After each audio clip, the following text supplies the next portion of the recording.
Tune in because on Spill the Immunity, the stakes are high, the alliances are forming, and the tea is brewing.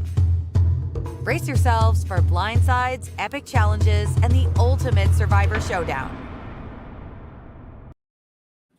Hey everybody, welcome to Spill the Immunity. Yes, you're only seeing two of us. Alex is here with me today. Brandon is somewhere over Nebraska. So greetings, Alex. Greetings, Brandon. Sorry you can't be here. Alex, how you doing today? Are you excited for it? Did you like this one? I don't know if I liked it as much as the previous episode. This is, season 47, episode 3 of Survivor. It was okay. Rome is becoming very entertaining and, hateable, but he was pretty entertained. But overall episode, I was kind of bored a little bit. Not as good as our last episode. Yeah, I agree. It was Rome turning into our villain. I don't know. Yep. He's I would classify him as the irritating villain, not necessarily, because I don't know how effective he's really going to be. Like, I think it's just playing out better for him, so it looks kind of like he's in charge, or running some things, or being a villain. I don't know, but I just feel like that's a good thing for Teeny and Kishan, right? So right. Yeah, they're in a strong position. Kashan is seeming like he's very well positioned. He was so, over the top and had this big personality. Now he's very quiet and very kind of reserved. And Rome has this big personality and upsetting everybody with his verboseness. And what was I going to say about Rome? He's got those advantages, right? So it put him into a powerful position. And he has this unshakable, confidence, pure confidence in himself, where he's just like, a bad thing happens, but it's still a good thing, right? Which is, that can be a good feature in Survivor sometimes. Is just like, everything that happens to me is great, and even if it's a bad thing, it's good. But it really weird oversight, Keyshawn and Teeny were, went over to his box and were looking in his box, and then just like nothing happened, he's back aligned with them. And like nothing happened, and he's still trusting them. So it's just, interesting guy. And I thought it was really interesting too. I think Teeny's making a great decision. I think she's playing very well.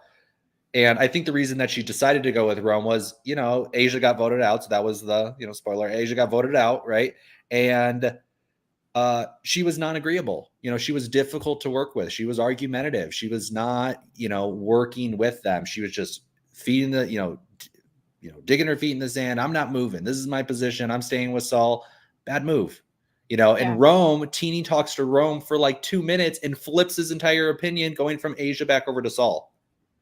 Right. So, I think Teeny and Keyshawn are playing a good game. And, Rome is, he's out there. He's in a powerful position. And I thought, too, the alliance with Genevieve, I was like, they're aligned. Like, Genevieve is here still, right? She's still here. She was looking. Yeah. Hey, she was looking on that sit-out bench a lot for anything hidden under there, which is smart. Good on her. Yeah. But yeah, not seeing much out of Genevieve.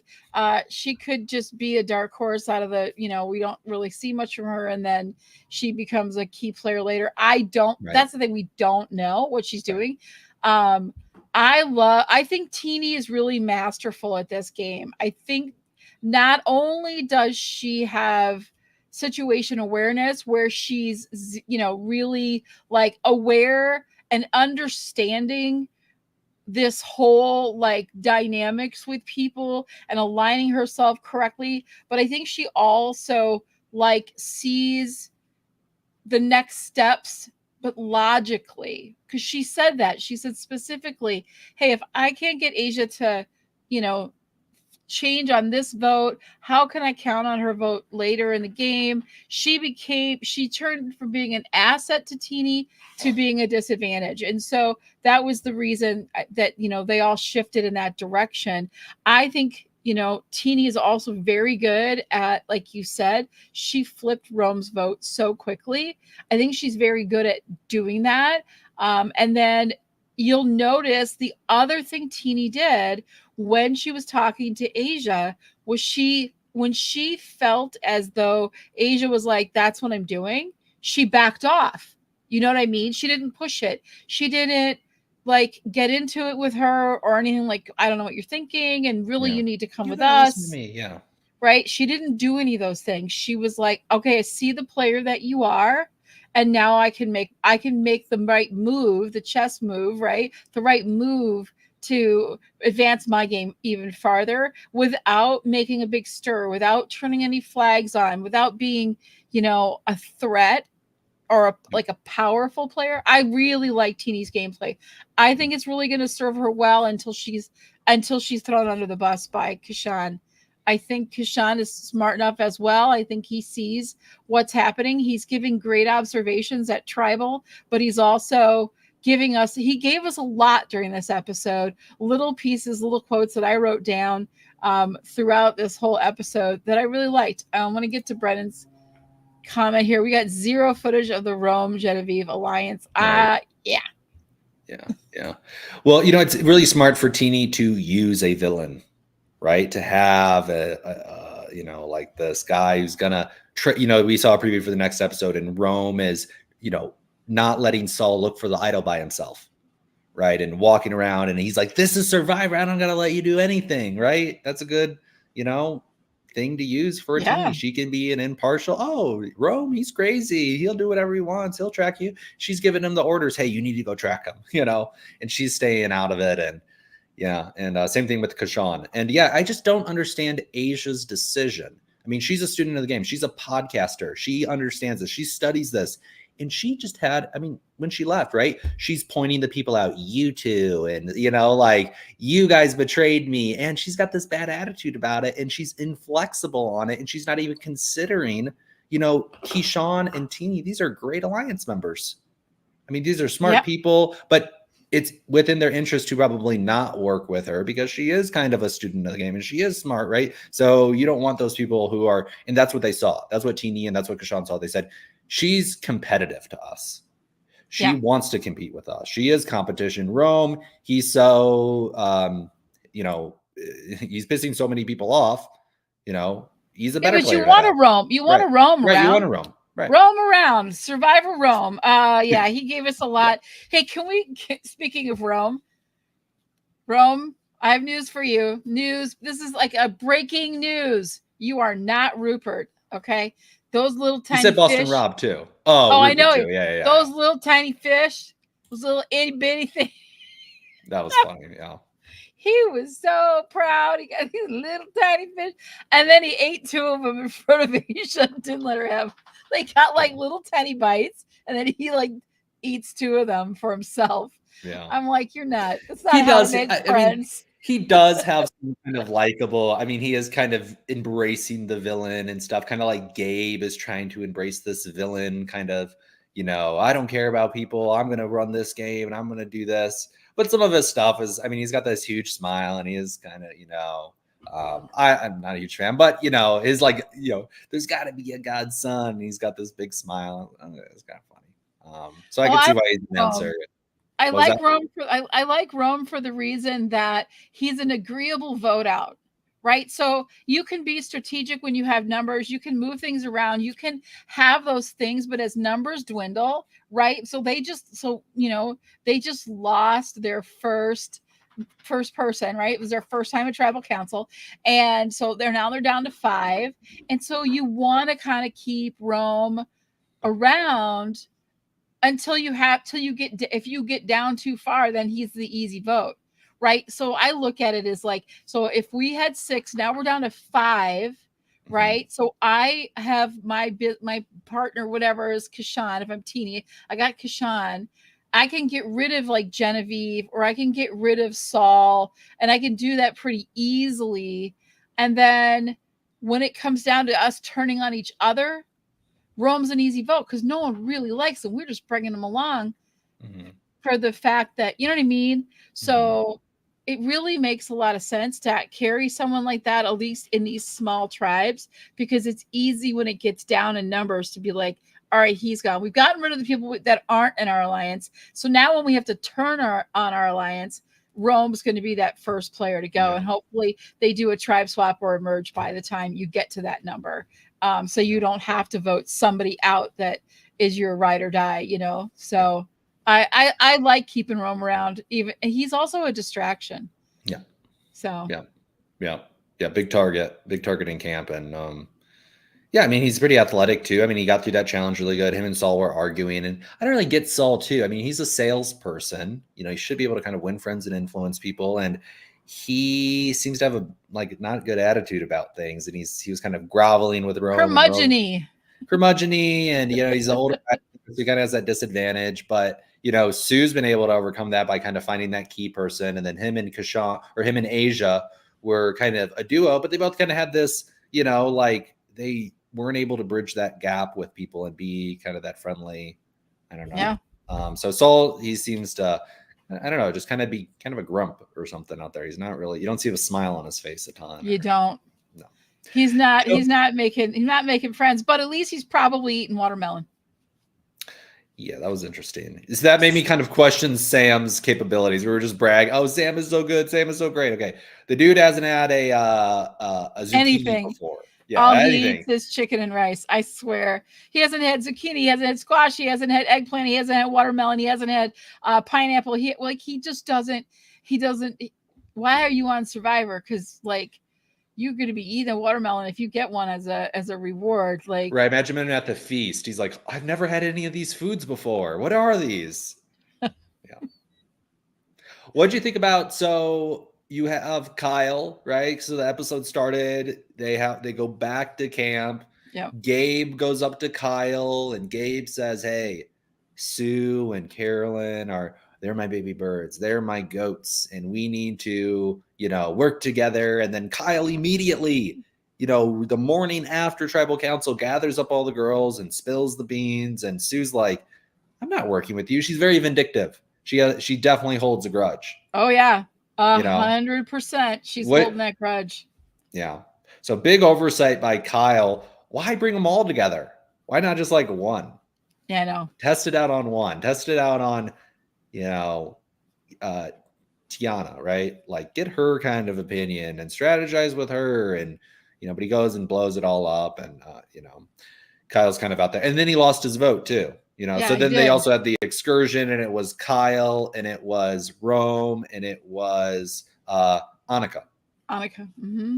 Yep. And Rome got one, Annika and Kyle lost their vote. And is that just for that tribal council? Or is it for any tribal council that they go to in the future? It's just for that particular. It's their next tribal council. Oh, wow. So whatever they go next, they won't have a vote. Annika and Kyle will not have a vote. But the thing, and I want to go back to what you were saying about how Kyle presented that information, mm-hmm. right? Information is key. So, and hindsight is always 20/20, but I think you were right on that. If I were him, I would have pulled Sue, right? I would have pulled her aside and I would have said, hey, I know I wrote your name down last night. Right. And I shouldn't have. That's what they told me to write. That's what I was told to write. That's what I would have started with. So I apologize. I didn't want you to be gone, but I was just trying to stay with what the Alliance was telling me to do. True. So they hoodwinked me. Had you told me the vote was going to be TK, I would have done that. Yeah. Right. So I think, first apologizing to her and trying to mend that, because like you said, she does hold grudges, regardless if you know that or not about her. You could probably tell from her personality that that would have been the best approach. And then say, and I'm worried because now I don't know who to trust. And this is the information that I am getting. Mm-hmm. And if you don't believe me, go ask, I'll figure out a way for you to know that that's what he said. Yeah. You know what I mean? But doing it in a group like that and just throwing it out there, it takes away from it. I think it makes it seem a little less. And he didn't even apologize to Sue. He was just like, oh, okay, I voted for you. Sorry. Didn't even say that. So yeah. Interesting for Kyle. I mean, likable guy, but just doesn't seem to, but he knows now, hey, can't work with Sue. Sue's off the table, and he's kind of going to be on that tribe alone. It seems like Gabe wants to go for Tatiana, because, she's more of a threat than Kyle, and he thinks he can drag Kyle and use him as a vote and stuff. And it doesn't seem like he's really liking Gabe very much. I don't know Does if they Gabe have similar game? personalities. Does Gabe have game? Yeah. Is he? You think that he's like? I know he thinks he does, but does he Yeah. really? I mean, I don't know. I think yet to be seen with him. He needs to be in a larger group with a larger group dynamic. I think he could do okay though. I mean, because he is willing to cut people. I mean, I want to see a confrontation between Gabe and Rome, two big, kind of egos going at each other. I think that'd be kind of a funny thing. Yeah. Yeah, and surprising that Tribe is winning the challenges too. I mean, it was surprising to see Red lose. I know. Well, let's get and- into the challenge because Yeah. I really love this challenge. I love this is one of my favorite challenges that they do because you got to swim, you got to balance, you got to dive in the water to do things, and then you get a puzzle at the end. I think it's like it hits all the points that you want in a challenge, and so I love this one, and it really it really singles people out a lot. And Andy, sweet Andy, bless his heart. He's kind of finding his footing a little bit and kind of a slower roll, and he's gotten his nervous breakdown out of the way, and now he can kind of recalibrate. So, but yeah, that wasn't surprised to see Andy his struggle. Disaster. Yep. Yeah. But they ended up pulling it out. They right? recovered. They recovered. So it's gonna be. But I love Jeff. He says he's giving updates. Jeff, how's he giving everything? And he says after a disastrous run by Andy, and Andy just looks at him like his eyes go boop, and I was like, oh my god. And he's like, thanks for pointing that out, Jeff. Like, really? Well, who lost Red the challenge? It was Keyshawn. Yeah. And we were talking about Keyshawn. Oh, he's in a good position. He might win, but maybe that will work in his favor, being so bad at challenges, being so uncoordinated. Right. Yeah. But not a good look for him for winning any immunity challenges or personal immunities. Well, smart guy. Fine, though. And that he did the swimming part. He was fine. Yeah. It was just the balance beam. It was the balance beam that was really getting people. And Andy got stuck not only on the balance beam, but also going down to dive down to get the buoy. But yeah, Keyshawn was, and I don't know how much. I think it was noticed, but I don't think it was truly horrible. I think they were just really, really slow at that puzzle as well. So they just couldn't make up the time. If you got good puzzle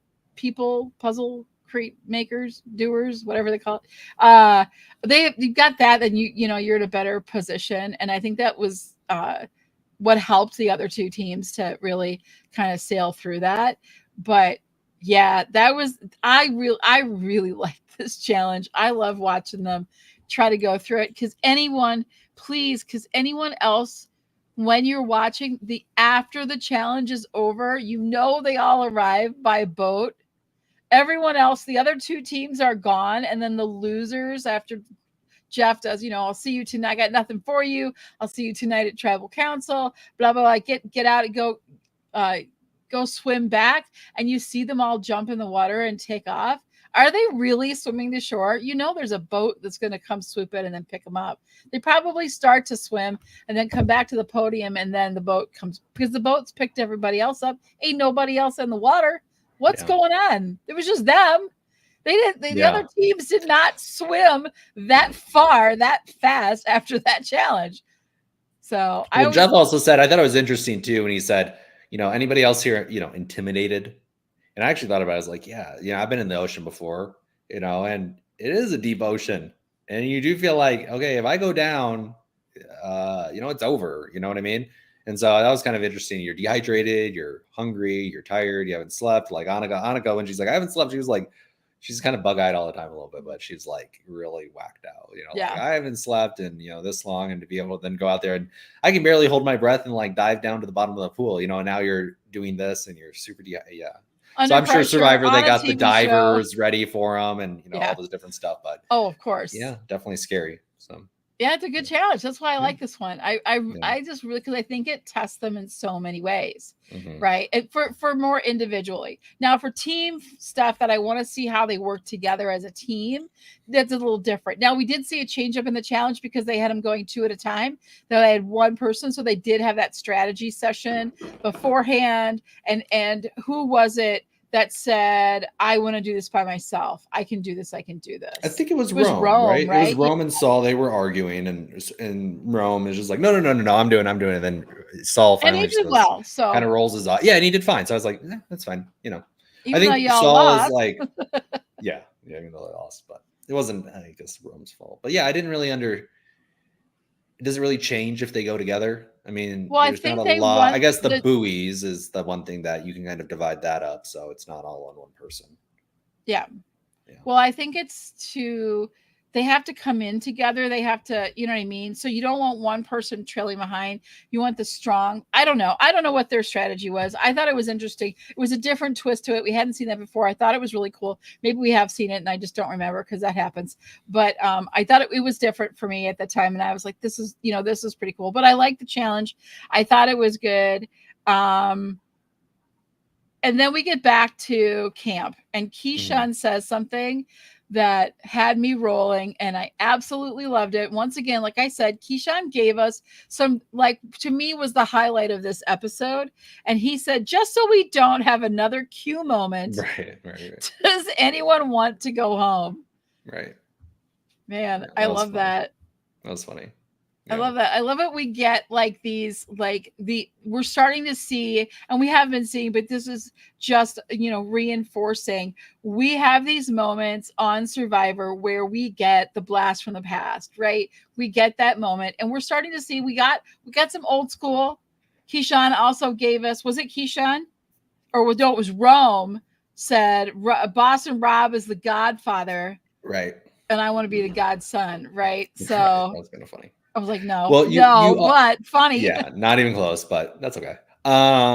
It was interesting. And Keyshawn at Tribal says, we have the core 4. That's very bold. I mean, that's a very bold thing to say. I mean, it's reinforcing, because I think you do have to reinforce in Rome's mind, and kind of be a little bit blatant with it, because he does play a very blatant game, and very kind of, I'm in power and I'm going to rub it in your face type of stuff, but it was interesting. So Genevieve, Keyshawn, and Rome voted Asia, but Teeny voted Saul, right? And why did she do that? Like, is the Alliance going to question that? Was that the plan because they wanted to put an extra vote out there just in case?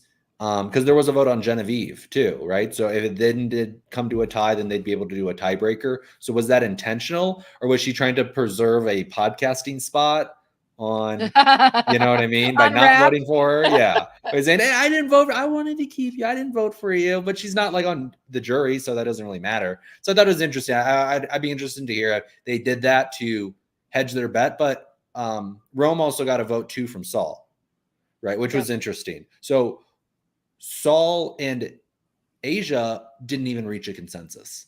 I know. So what's happening there? Like, and then I thought it was really funny, the conversation between Saul and Rome, when Rome's got this big shit-eating grin, and he's like, oh, we're not gonna, and then Saul's like, so Rome says to Saul, oh, we're 199.9% voting Asia off. And Saul, smart guy, I think he was a surgeon, now he does medical device sales. He's like, well, is it a possibility that maybe you're actually voting me off, but you're saying it's Asia? He's like, what? What? Why would I? Oh, what? No, why would I do that? But it's just so boldly, like so obviously lying. So I just thought that was really funny. Yeah, I think Saul's in trouble. I don't see him making it much longer because of that. Obviously, Asia was in trouble and went home because, she did dig in her heels. You have to have a mind for, and I go back, like the things that I hear in my head when I'm watching these things, and I'm thinking to myself, you're 7 days out there. what is the mentality you need to be having when you're in these group conversations and you're unsure? And I go to Sandra always and I go, I don't care, anybody but me. I mean, I would be like, hey, if I don't feel like that alliance is super strong or in these small groups of 6, it's tough. So if somebody's coming to me, they may not be in my alliance, and you propose something to me, I'm not digging my heels in on you. I'll be like, yeah, as long as it's not me, I'm in. You can count on my vote. Right? I'm like, which is Asia, student of the game, doesn't should listen to know that. Sandra, She knows should know Sandra. it. She's Yeah. talked to her. Come on. Yeah. I'm just frustrated with her because you expect so much more out of a play. I wonder how she feels about it. Now looking back on it, and we'll hear it on the pod. I mean, well, she'll definitely be doing some podcasts. She was not on last night with Rob. She was Rob had Tevin on as his guest last night. I hopped in to listen a little bit because I watched the show and I was like, okay, I know exactly what I'm calling this episode. That's a wrap, because I love play on words. So that's what I titled it. That's a wrap. And I wanted to post it and get it like set up on our StreamYard, because I wanted to show that I came up with the idea first in case Rob steals it, which he could. It's his show and I'm making poking fun at one of his co-hosts, but I think that it just goes to show you that the only players that can come on that show that have a true advantage are the former players, because here she does that for a living. Survivor is a living, she's on the show. She gets paid to be a host. She gets paid to watch Survivor and do all of those things and study the game and talk about the game and understand the different things. You'd think, how much more prepared can a new person be? Yeah. And yet made critical mistakes to be the third one out, right? Yeah. So you never know until you get there. The former players, they know what's in it for them. Even Bruce knew coming back that it's a tough game. Well, it gets back to the first conversation they have at the beach. She had a game that she wanted to play. She's like, I'm going to play this game and I'm going to play it in this way. And it needs to go this way. And if it doesn't, I'm inflexible in my plan. And her perceived game versus the actual game didn't go the way she thought, right?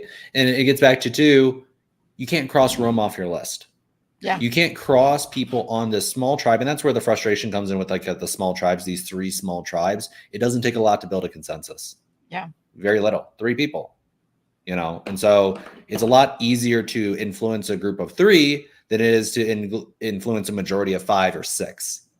And so you have to be more flexible, looking for the opportunity. Like Teeny, Rome's not a perfect partner, but he's in this situation. He's the one working with me. He's the one that's flexible, the one that I can influence. And then Genevieve is just along for the ride. We don't even know what she's doing, or I don't know what she's. Yeah. But I mean, the thing about Genevieve, I thought she'd be a lot more talkative because, in the preview episode, she's big smile and she needs to smile a lot more. She's got a great smile, but she just never does. She's always kind of like meek and. She's just not really talking. But I think what maybe Genevieve is she's very attentive to people. And this is something, I'm in the hospitality industry. A lot of people don't have people who are very attentive to them. Rome is not attentive to people's emotions. Yep. He's not listening, and Teeny does that too, really listens, right? And so Genevieve's as quiet as a mouse, but listening. And giving that eye contact and that positive, having that positive relationship and sometimes just not talking, right? People just talk to you. And they're like, I love talking to you. You're like, I haven't said a word. I'm just fanning your fire. That's all I'm doing. But then they're like, this was the best conversation I've ever had, because they're not attentive to what you're going through. Your internal dialogue and what you're trying to get out of the conversation and stuff. So maybe that's where Genevieve, that's where her skill set is she's just really, really observant and attentive and listens, and it isn't about her. And it seems like nothing so far has been about her, because she hasn't even given an opinion about anything. So not a single one. And I think, I think that's the one of the things that we've heard, like Todd was talking about that. Todd Herzog, when he was on our show, on our draft show, this beginning of this season, you know, he was saying adaptable. They have to be adaptable. And Asia came in and wasn't able to adapt to the tribe dynamic and to understand things. She was solely focused on the game she wanted to play. And you do need to have a game plan. You do need to have like these are some of the things that I think are going to be my strong suit and what I can play with and how I can do things. But this game changes so quickly. I even wrote this down. I think they said it was not just minute by minute. One conversation can change so much. And we saw that with Asia because she made that one comment, right? That was her death sentence when she said, no, I'm sticking with this. That was enough for like to be okay. Now we're going to put things in motion. It wasn't on you, but it is most certainly on you now because you will not work with us. You're done, and we're going to vote you out tonight. And that was like the consensus. And like you said, Teeny threw her vote somewhere else. She knew she didn't need to put it on Asia, and maybe she does want to be on RHAP. Who doesn't want to be on RHAP? I'd be on RHAP. I'd say hi to Rob. Don't like him much, but I'd say hi to him because I can adapt. But you know what I mean? So I see I see all these things happening and I'm just like, be adaptable. And maybe that's what Genevieve is doing. Maybe she's come in and she sees that this is a need and I will listen. I will be attentive. I will not have a lot to say at first because I'm trying to take everything in and be the person that they need me to be, not the person I want to be. But it's all part of her game. And I think that's really important. And we don't talk about that very much is being flexible. That's why Sandra's, as long as it's not me, is a really good strategy. If you're in that position where you're not in the core 4 or whatever it might be, you know, even if you are in the core 4, there's going to be the top 2 and then the other 2 are expendable. You know, what do you think of that? I mean, especially if Genevieve has that sense that Teeny and Keyshawn are very close, which it seems like they are, and they really vibe and like they're a pair. Okay. Well, then she has the option of, you know, joining Saul and Asia, who are on the outside. You know, Saul is definitely on the outside and she can sense that. And then Rome has these advantages and is sharing this information with her. And so, and is a good balance, you know, and so she obviously can then say later on, I never really liked Rome anyways, you know what I mean? Like, obviously, like we're completely different types of people, right? Rome's is over the top. Yeah, I'd be curious, how old is Genevieve? Genevieve's 32. Rome is, Mr. Rome is 30. Wow, Rome's 30. Yeah. Wow. So they're actually pretty close in age. I thought he was a little bit younger. But he's a gamer, so he's young at heart, right? He's all into gaming. So I'm over here sneezing my butt off. Don't know what that's all about. You can see the gamer culture, you know, coming through Rome. Yeah. And he's an announcer in the gaming space, which is usually pretty young. And so he's kind of got a younger kind of, you know, and then gaming too, there's a lot of bragging and then kind of, you know, shit talking type of stuff too. So maybe that's where he has this kind of like, oh, there certainly is. Right. Trust me, I hear it all the time. Yeah, there's a lot of that going on. Right. And you do have to be a certain kind of person and always, I mean, even for us, right? We come on here, we're like, well, I'm normally like this crazy, but like we are a little more animated. We do a little more. We understand it's entertainment. We want to be personable. And I think Rome has that hat on. I think that's what he's trying to be, the entertainer, the funny guy, like, but he's it's not really landing, you know, especially at Tribal when he like takes his hat off and he's like, Jeff, blah, blah, blah. It's just like not even, okay. It's not really that funny. Yeah. Bro. It's not that funny. But before we move into our drafts and how sad and horrible my draft picks have been, I want to talk a little bit about the, like, what missteps we saw. What did we do you like? So for me, when I heard Keyshawn say the core 4, do you think that was a good move on his part to do that? Like I said, I think that they need to kind of just to shore up that alliance with Rome, be a little bit of blatant. Like Teeny and Keyshawn are couth. They are you know, they have that ability to keep things under wraps and to play a very strategic game. They understand that. But Rome wants those visible signs of we're together and we're so strong, we're going to rub it in their face, you know, and just to really shore up his vote because, you know, he's crazy, right? So what is he going to do? He's kind of unpredictable. And so just to reinforce that public, I think that's why he did it. And then also to maybe kind of confuse Saul and Asia as far as where they were going to go. Like, okay, well, it is going to be one of us, so you two better protect yourselves. So you better not put it on the same person. Just in case there was, I guess there couldn't be another idol played because Rome went to the excursion, and right. So, yeah, it was an interesting, you know, comment by Keyshawn that I didn't expect, but I can understand they were in such a powerful position that they could say it. Gabe telling Kyle, extending that branch to Kyle, and then him immediately burning it. You know, Kyle. Yep. He doesn't like Gabe. He just doesn't get along with Gabe. Different personality types. Really rude what Gabe said too. Oh, Kyle will fly out and be my limousine driver, you know, when I win $1 million on the show. I'm like, bro, like, what do you think you are? You know what I mean? Gabe, you're not making it to the end. This is Survivor, dude. This isn't like you're not like a genius. Like if you win Survivor, it's great. It's amazing. It's good.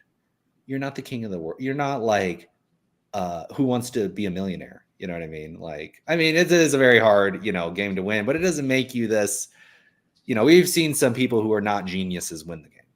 Yes. Right. So yeah, having this giant ego that you won Survivor. I mean, I'd have a giant ego if I won Survivor, but I just very rude thing. Kyle's such a nice guy. You know, he doesn't deserve that. So I didn't like that from Gabe. Very rude comment. But yeah, him extending the branch to Kyle and then Kyle immediately kind of backstabbing him. Interesting decision there. And then Annika too, right? So Annika is way on the outside of the yellow tribe. Even Andy is now taking advantage of Annika because she's isolating herself so much. And that's just interesting because she's so close with Rachel. And then you have Sam and Sierra, another mistake. You know, are they a couple, right? And they both have fiancés. And I thought Sam's, you know, a little homage to, oh, honey, it's no big deal. But yeah, that's not a good look. You know, it's not a good look. It's not a good look to be paired up. You're still a duo. You're still a team, regardless if there's any kind of relationship beyond the business partnership that you're doing. It's not going to help your game to have that out in the open. I think it's going to come back to haunt them. I do think that they're going to have to like pull themselves apart from each other a little bit, or they will be an easy vote for people. I think Sierra over Sam just depends on when it is. But I really think, getting back to what Keyshawn said with the core four, I think they will absolutely have to get Saul out at the next, if they go back to tribal, because he is not part of that core four. He is very well aware that he is not part of that. So he is an easy pull at merge, right? So you always have to be looking at like, who have you pissed off that's going to immediately go and be with someone else, right? Yep. And divulge all the information and give it all away and jump ship. Yeah, absolutely. And they're going to prevent everything they can to have that happen by following him around with the idol and not letting him get and frustrating him and, you know, being a pest to him. And he has a temper. I mean, he's like, he doesn't have a cool head. And he can't just like fake a smile and, you know, kind of go through it. So do we agree with Brennan? Gabe is the season's villain, in my opinion. Yeah, like I said, I'm really excited for the confrontation between Gabe and Rome. Will they get together? Will it be a clash of egos? Will it be, you know, Rome is the jester. I agree with that one. Yeah. I agree with that one. Just because it's the obnoxious behavior and no one is really taking him seriously. Like they're kind of just, oh yeah, you know, they're doing one of those things when it's time to go, you're gone, babe. That's it. You're out of here. So, yeah. And then I want to get to this one. This was Andy's best episode, 100%. Yeah. 100%. He started redemption arc. Andy wins. Hey, I picked him. He's on my draft.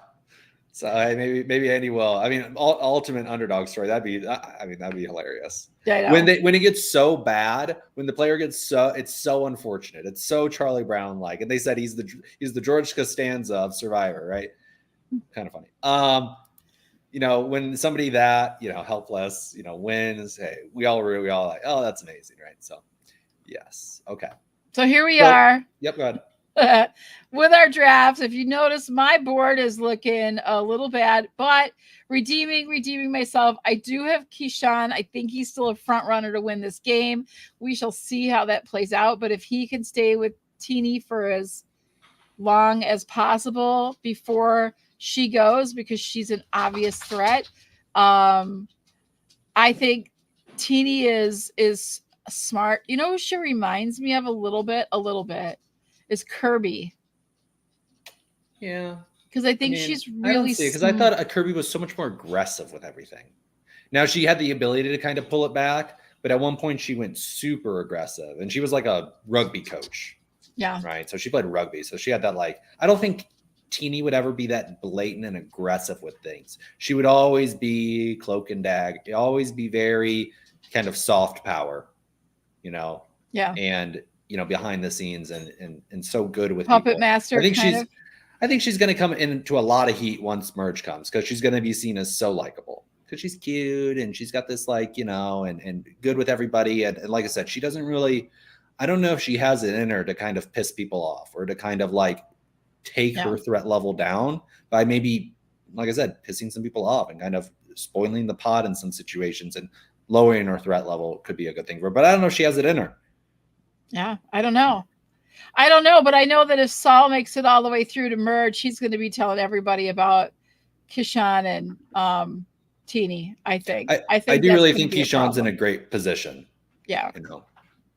Yeah. Because he isn't that out there. He isn't making bolder statements. It's Teeny that's going to talk to others and say things. I think it's a little, I don't know. I just feel like if it was between Teeny and Keyshawn and who gets through to make it to the end, my odds are on Keyshawn. I'm really hoping, because I have a feeling too that Keyshawn and Genevieve can get along well.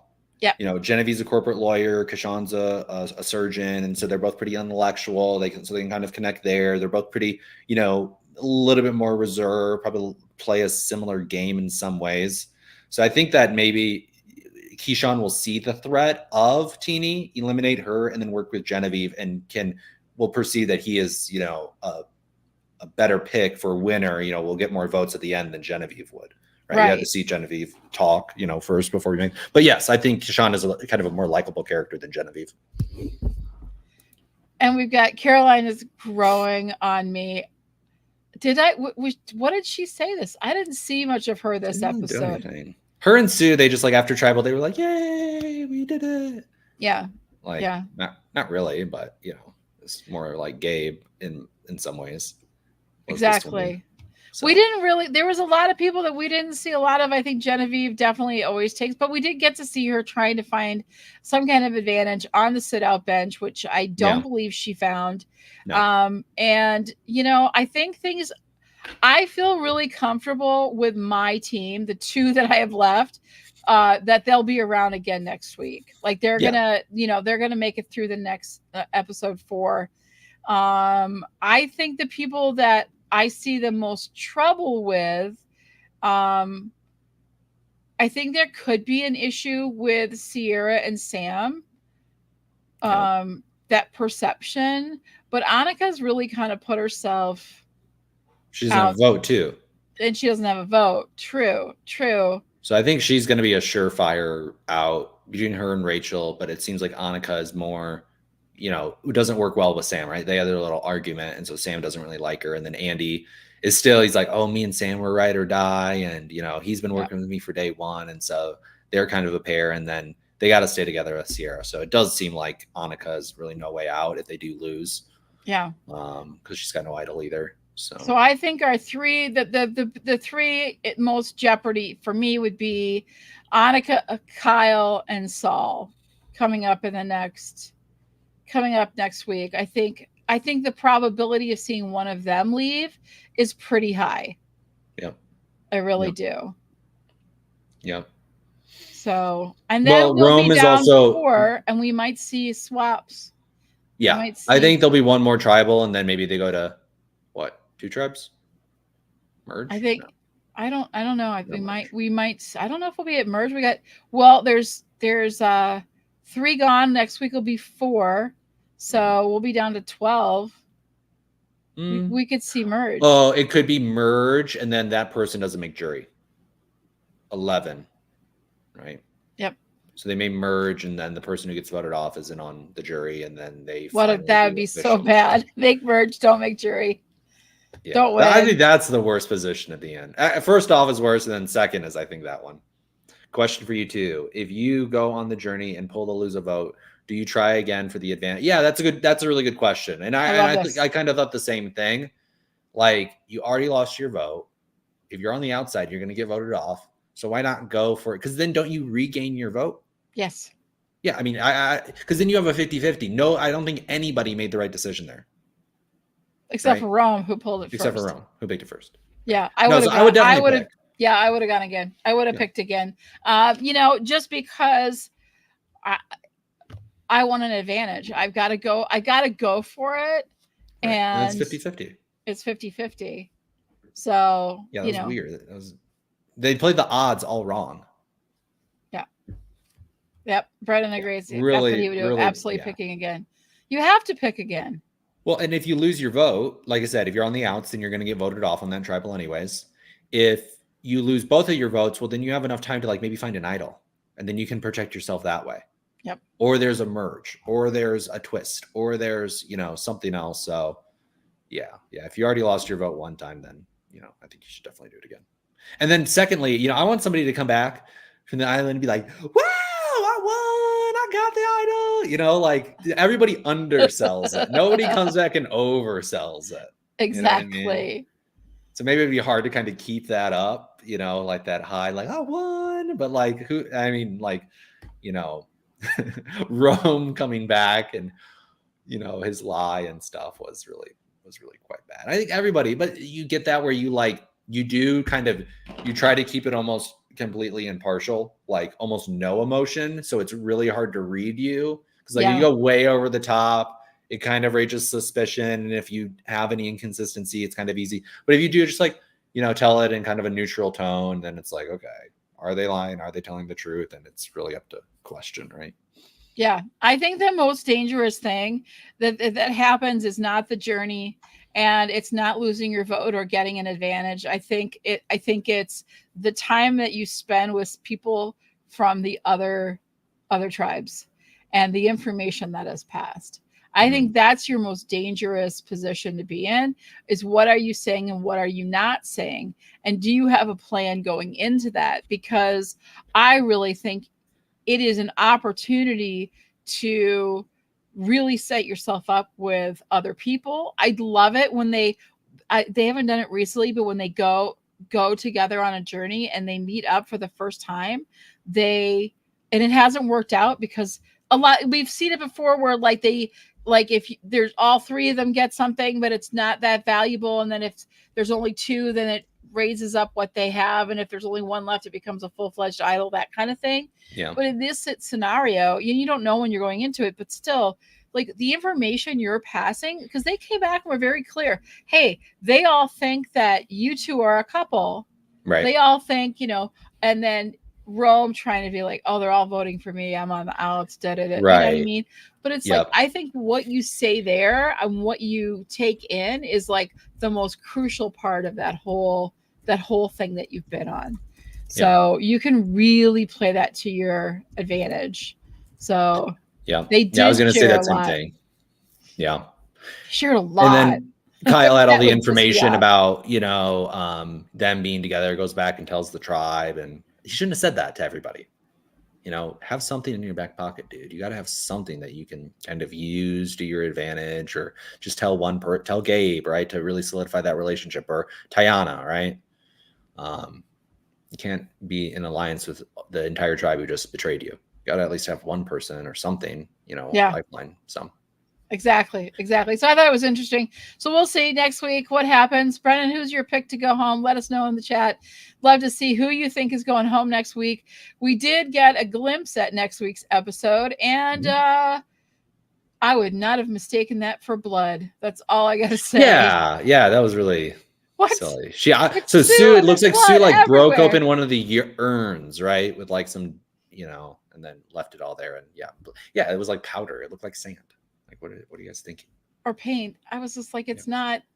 That's Not not even even like closely resembling blood. So I don't know what that was all about, unless they're like not showing us, which we think Survivor would not show us everything, probably.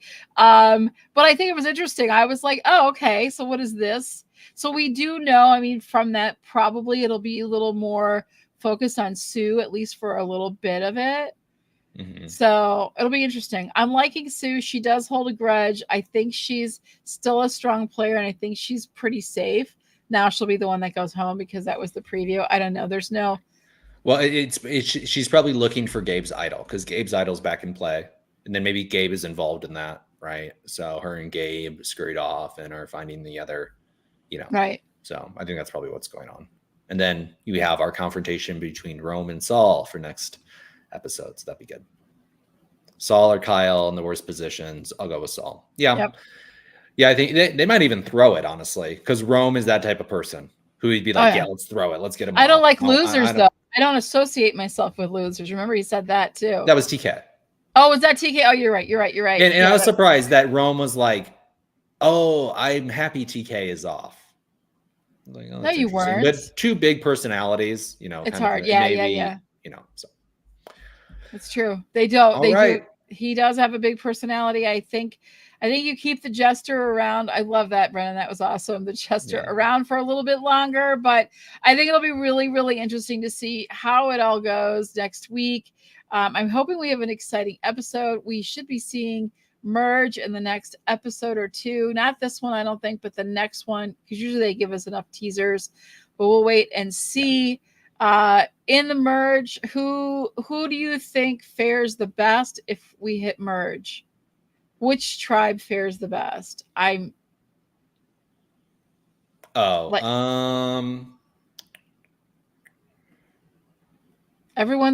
down to 5 each, so it's hard. I mean, I think I just think that Teeny, Keyshawn, Genevieve are very tight, very solid there, and they're kind of going to have a confrontation with Blue, with Gabe and Caroline and Sue, right? But Tiana's on the outside. So, Red has 4 that are pretty solid, right? And no other tribe really has a solid 4, except if Rachel joins up with Sam, Sierra, if they vote off, but then he's such a wild card, right? So I think Red is in the position. I think Keyshawn, I think Genevieve, I think Teeny are really in the best position. I think Sue, and Gabe and that they're very, very tight. But Gabe, he's such a player. Is he gonna want to work with them, right? Or is he gonna get kind of bored and think, oh, I'll go over here, or he could potentially create a consensus against Teeny and Genevieve and point them out and be that provocateur to bring a bunch of people, or maybe he blows it up and he's too blatant with his game and he becomes the threat, right? And Genevieve and those guys, since they play such a low key game, could really have that soft power influence over people to get over the more out there players, right? And then keep Rome as the shield, right? Yep. Keep Rome as the person who's, pissing everybody off at tribal and is the target, but maybe he gives away too much information too, right? And puts them out there too much. And then, so a lot of different scenarios, but I do think Red is in the best position. Yeah, I think we're going to see Teeny and Rachel kind of team up. I think their personalities will jive really well together. I think if they make that connection, then they'll have that stronger alliance to build it from the core 4. I think core 4 will always stay together as the core 4, unless, of course, someone goes home. But I do think that they'll pull Rachel in. They could pull, Sierra in. And maybe Sam, like if they're still around, those 3, and they mix with the core 4, you've got 7. You're in a really, really good position for a few weeks to go. So, well, I'm looking at the women in the tribe, and it never really works out. There's not really very many women's alliances that go far, but are a lot of you could say strong women players. And so it seems like the guys are kind of a little bit more on the outside, and I don't see the guys creating a consensus, so I don't think there's going to be a male alliance or, maybe even a female alliance, but it does seem, I think, to be weighing a little bit more on the female. 1, 2, 3, 4, 5, 6, 7, 8, currently 9. Where's 1, 2, 3. This is really entertaining. 4, 5, 6, What's Alex count? 7. So it's 9 girls versus 7 guys. Yeah. You know, so that could play into. I don't see. You never really see these like large gender based alliances usually. Yeah, I don't see that happening. I just think I think the core 4 will pull in Rachel and Sierra and Sam. I think that's a good group. I think the sacrifice the core 4 will make is Rome to get him out, because at some point he's just going to be too much for everybody. And like Rachel, Sam, and Sierra, if they're smart, will say, hey, we're 3, you're 4. You got to lose one of your people once we have numbers on our side. Who are you gonna put out? And I think if Teeny's smart, she would do that. I think she would put Rome out in a heartbeat when the time comes. But we'll see. Yeah. Well, and hopefully they don't cut Genevieve off of Rome to kind of weaken Rome. So that's kind of because Genevieve is my number 1 pick. So, but I think that's part of her, like we said, her being so doing nothingness maybe as her read of the game, and just, I really need to lower my threat level because I really don't have an alliance. I don't have that number 2. I don't have that safety. So I need to go along to get along with everybody. So great episode today, Bree. We did it ourselves. I know, Brandon, we missed you. Oh my gosh. Hope you're having safe travels, and we'll see you next. I think we see him next week. He's got a lot of stuff going on, but that's okay. But I'm excited. Lots of fun stuff. This is a fun season. I'm loving it already. Thank you for hanging out with us. And we'll see you guys next week. Take care.